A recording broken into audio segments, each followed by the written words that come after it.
Oi, gente, eu sou Madame Sem Filtro, mais sem filtro do que Madame, e vim contar pra vocês uma história que pra mim foi uma história muito dolorosa e que teve um final bastante triste. Mas, enfim, meu pai sempre foi uma pessoa super importante na minha vida. Super, super, assim, a pessoa mais maravilhosa que eu já conheci.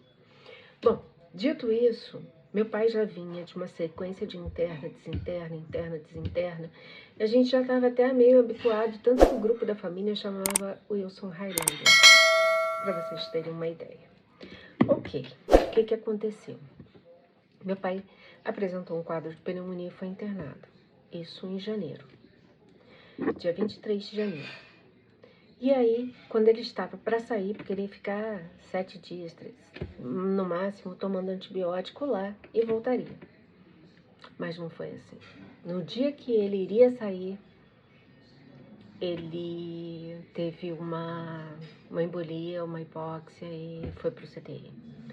E foi para o CTI e ficou num estado onde ele gemia muito. Então eu falava, ele está com dor. Ah, não, ele está em estado gemente.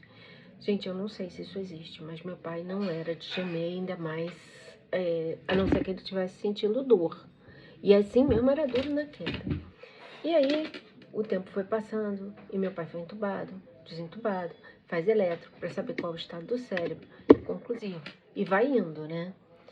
E aí, a gente, era a época do nosso amigo 19, a gente não podia fazer visita os dois ao mesmo tempo ao meu pai, eu e meu irmão.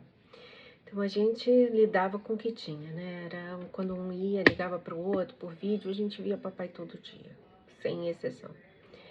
E aí papai estava inchado, papai estava sofrendo e a gente estava com o coração partido. Não tinha como não estar com o coração partido. E um dia eu estava lá e aí ele falou, a gente conversou um pouco, ele respondeu. Isso dá um quentinho no coração, né?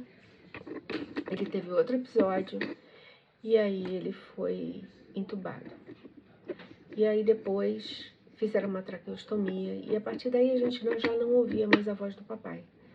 Ele falava, mas a gente tinha que ler os lábios e ele, assim, a gente não sabia o quanto a consciência dele estava presente ali. Mas até um certo ponto a gente sabia que não estava mais tão presente, né? E aí eu lembro que eu ia no ouvido do meu pai e dizia para ele, pai, você está livre, você já cumpriu a sua missão, você pode ir. Mas ele não ia, não. Enquanto isso, no lado obscuro da vida, meu ex-marido avisava todo mundo que ele ia se separar, afinal de contas ele estava namorando uma moça, né? Enfim, mas isso não vem ao caso. E aí, ele avisou e estava todo mundo sofrendo, os meninos sofrendo, porque iam perder o avô, sabiam disso, nós todos sabíamos. Este momento chegaria. E sofrendo, preocupados comigo, com o que ia acontecer comigo, porque sabiam o baque que seria para mim perder meu pai, e na sequência o divórcio. Então eles viveram 3 meses numa tensão muito grande. Eu acho que esse aviso veio 1 mês e meio antes, sei lá, não sei. Ele estava aguardando meu pai partir, educadamente. E aí, a gente, num desses dias, a médica chamou meu irmão e falou, olha só, o estado do seu pai é incompatível com a vida. A gente vai sedar ele, nós vamos tirar ele ele não vai fazer mais hemodiálise e vamos esperar. E aí meu irmão me ligou desesperado, coitado, com essa notícia. Eu tomei uma pancada no peito e falei, não de jeito nenhum, a gente não vai fazer isso. Ele vai quando ele tiver que ir. E aí a gente fez as seguintes observações. Se ele parasse, para não fazer ele voltar, não aumentaria o nível de remédios que faziam a pressão dele ficar num nível aceitável e um batimento cardíaco. Afinal de contas, a gente queria que fosse quando ele tivesse que ir. Enquanto isso, no nosso lado aqui, Eu acho que meu pai era uma criatura tão de luz que ele sabia o que vinha. E aí ele fez o quê? Ele pegou, me juntou muito com meu irmão, com a família do meu irmão, e me juntou, e juntou a minha filha, que mora fora, com a outra filha, com a filha do meu irmão, que também mora fora. Então elas se apoiavam de lá.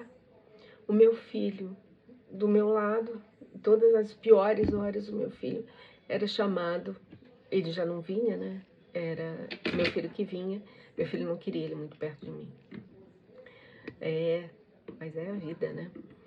E aí, chegou o dia em que meu pai partiu. Partiu num domingo e ele tinha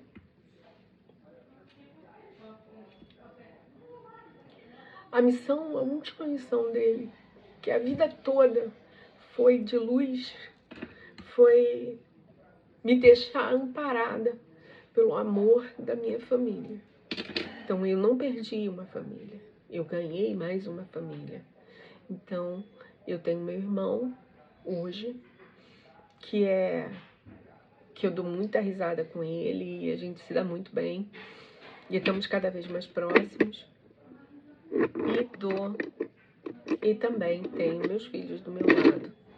O que eu queria dizer é que Deus é piedoso. E é piedoso principalmente com as pessoas que vivem de uma maneira muito linda. Meu pai era cego pela diabetes, mas meu pai ficou até o último minuto.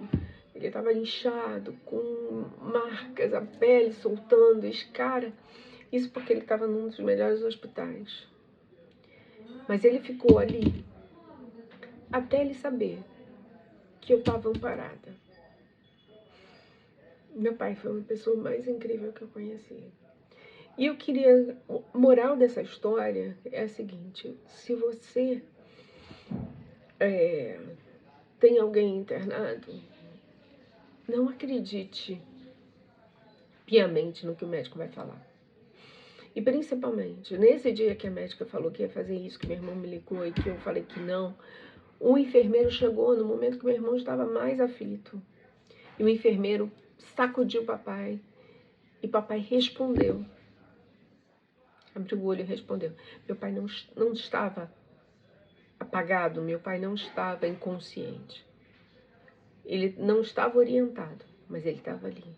Enquanto Deus quisesse que ele estivesse ali, ele iria estar. E é essa a história.